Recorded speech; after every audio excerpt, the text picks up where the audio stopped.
Hej og velkommen til Mashed Potatoes.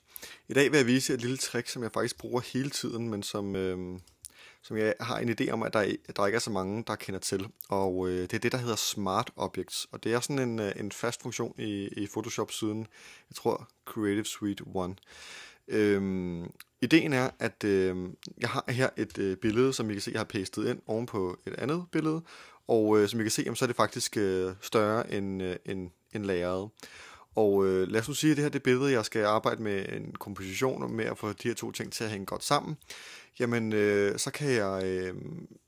og jeg kommer helt sikkert til at skulle ændre størrelsen på det billede her flere gange.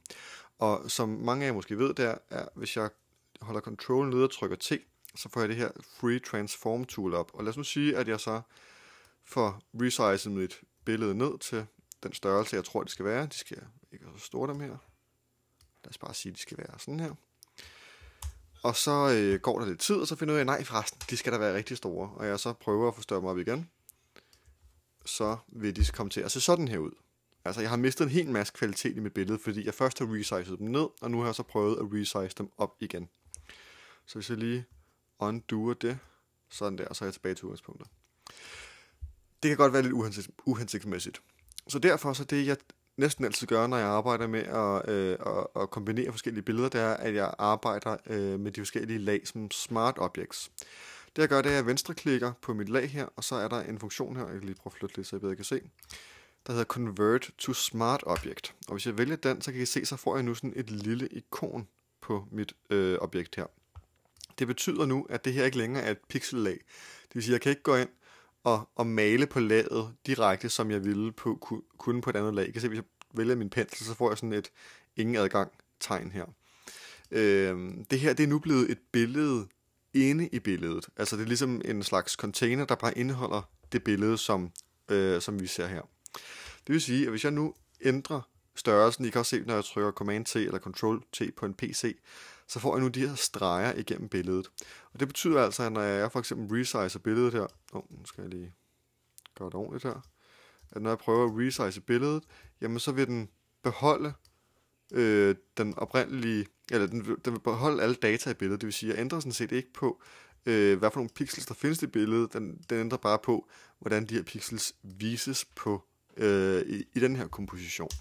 Når jeg så trykker Enter, og jeg så finder ud af senere, jamen jeg vil egentlig gerne gøre det her billede stort igen, så vil I så kunne se, at der er ikke mistet nogen detaljer i billedet. Det er stadigvæk i fuld kvalitet. Det er et meget lille trick, et meget enkelt trick det her, men det betyder altså ofte, at man arbejder mere non-destruktivt, altså at jeg ikke forvrænger billedet hver eneste gang, jeg laver en ændring. Der er måske nogen derude, der sidder og tænker, jamen hvad nu, hvis nu jeg fandt ud af, at hendes hår skulle være lidt lysere her foran, eller et eller andet, som kræver, at jeg ligesom går ind og arbejder med de pixels, der er på det lag her.